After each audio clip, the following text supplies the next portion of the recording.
Bonjour et bienvenue dans Voir le monde autrement, votre rendez-vous hebdomadaire pour comprendre l'actualité mondiale avec clarté, sans parti pris.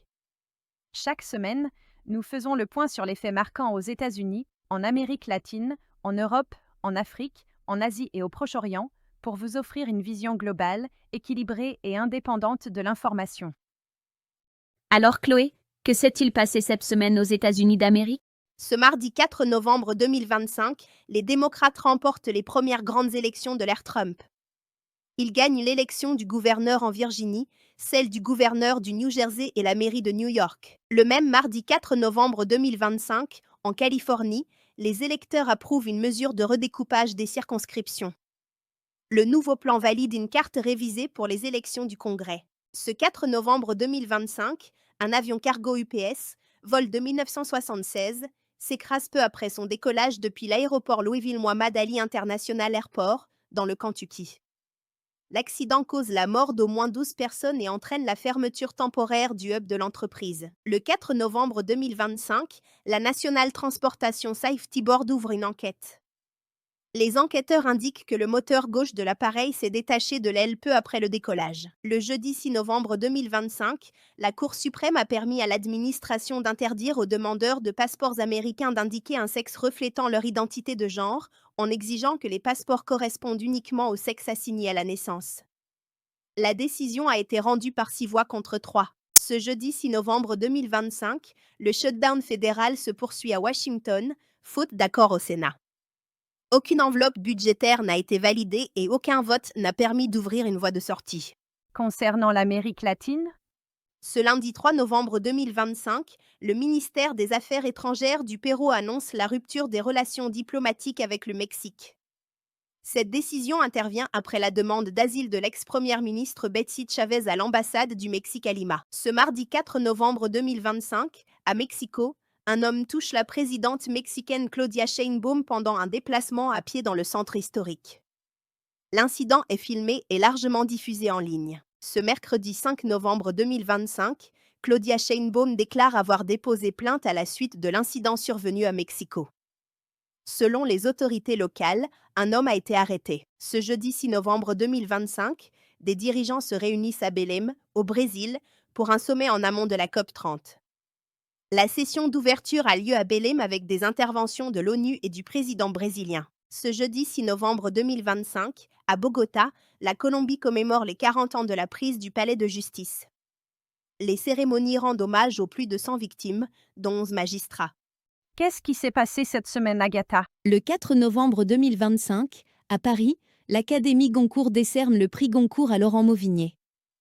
La cérémonie se déroule au restaurant Drouan. Le 5 novembre 2025, à Bruxelles, le Conseil de l'Union européenne valide la position visant à inscrire une baisse de 90% des émissions nettes en 2040 par rapport à 1990.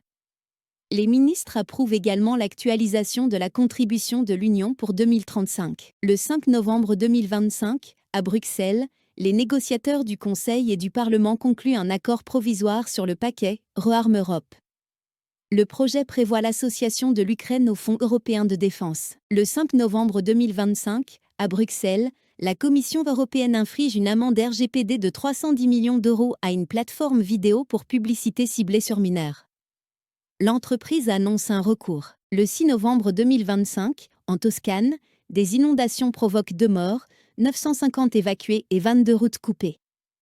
La protection civile signale 210 mm de pluie en 24 heures et le gouvernement active l'état d'urgence régional. Le 6 novembre 2025, le Conseil de l'Union européenne valide un accord provisoire pour réformer le pacte de stabilité. Le compromis prévoit un ajustement annuel d'au moins 0,5 points et une clause d'investissement vers jusqu'à 1% du PIB.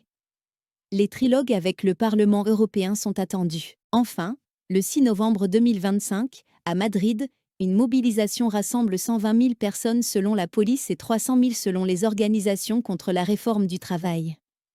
Le gouvernement maintient son projet et annonce des négociations la semaine suivante. Et en Afrique, Mia, quelle nouvelle marquante? Le 5 novembre 2025, l'Organisation mondiale de la santé signale une flambée de fièvre de la vallée du Rift entre la Mauritanie et le Sénégal.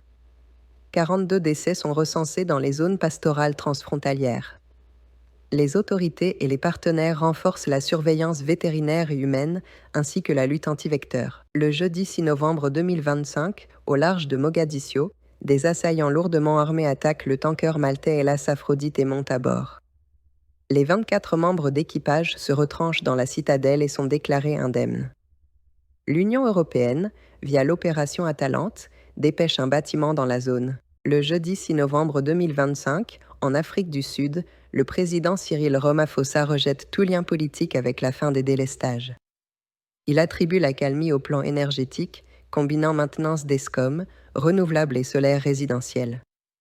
L'opposition soupçonne un recours accru au diesel, non confirmé. Le 7 novembre 2025, à Niamey, les ministres de la Défense de l'Alliance des États du Sahel présentent l'état d'avancement de la force unifiée. Le général Abdourahmane Tiani reçoit un rapport sur la coordination et la montée en puissance de la structure. Les détails opérationnels ne sont pas divulgués. Ce même jour, le 7 novembre 2025, le ministère français de l'Europe et des Affaires étrangères recommande aux ressortissants de prévoir un départ temporaire du Mali. L'avis officiel évoque une dégradation sécuritaire et déconseille les déplacements terrestres. Aucune précision n'est donnée sur les bilans d'incidents. Ce même jour, le 7 novembre 2025, les autorités du Burkina Faso annoncent un contrôle renforcé des ventes de carburant. Les stations-service doivent enregistrer chaque transaction pour lutter contre le financement d'activités criminelles. Des contrôles réguliers sont prévus. Ce même jour, le 7 novembre 2025, la Cour des comptes de la République démocratique du Congo rappelle les conclusions d'un audit minier portant sur la période 2018 à 2023. L'institution estime à 16,8 milliards de dollars les revenus non déclarés par plusieurs sociétés minières, entraînant un manque à gagner pour les fonds de développement locaux. La Cour appelle le parquet à des poursuites et des suspensions. Et maintenant, tournons-nous vers l'Asie avec Méline. Le 6 novembre 2025, à Washington, D.C., le président américain réunit les dirigeants du Kazakhstan, du Kirghizistan, du Hadjikistan, du Turkménistan et de l'Ouzbékistan à la Maison-Blanche. Les discussions portent sur les métaux critiques, la sécurité régionale et l'équilibre entre Chine et Russie. Les annonces liées aux contrats aériens et aux accords miniers restent en négociation. Le même jour, le 6 novembre 2025, à Tokyo, la première ministre Sanae Takeshi annonce avec Washington une étude conjointe sur l'extraction de terres rares autour de l'île de Minamitori. L'objectif déclaré est de réduire la dépendance vis-à-vis des approvisionnements chinois. Aucun budget n'est communiqué lors de la conférence de presse. Le même jour, le 6 novembre 2025, les gouvernements afghans et pakistanais rapportent de brefs échanges de tirs à la frontière. Des délégations se retrouvent le même jour à Istanbul pour relancer des pourparlers de cessez-le-feu. Les deux capitales confirment vouloir poursuivre les discussions. Enfin, le même jour, le 6 novembre 2025, des ONG et des étudiants manifestent à Jakarta contre un projet de titre de « héros national » pour l'ancien président Suharto. Les collectifs dénoncent les violations des droits humains sous son régime. Le gouvernement n'a pas encore tranché la décision. Qu'en est-il du Proche-Orient, Karim? Le vendredi 7 novembre 2025, à Jérusalem, l'aile armée du djihad islamique remet au médiateur la dépouille d'un otage décédé dans le cadre de la trêve à Gaza. L'armée israélienne confirme la récupération du corps et indique poursuivre les recherches pour d'autres disparus. L'annonce intervient alors que la mise en œuvre de la trêve reste fragile. Le vendredi 7 novembre 2025, à Téhéran, le président Masoud Pezeshkian déclare que l'Iran recherche la paix mais ne cédera pas aux pressions. Le message est adressé alors que Téhéran cherche à desserrer les tensions régionales et les sanctions. Merci de nous avoir suivis. Retrouvez-nous chaque semaine pour un nouveau point sur l'actualité mondiale. À très bientôt.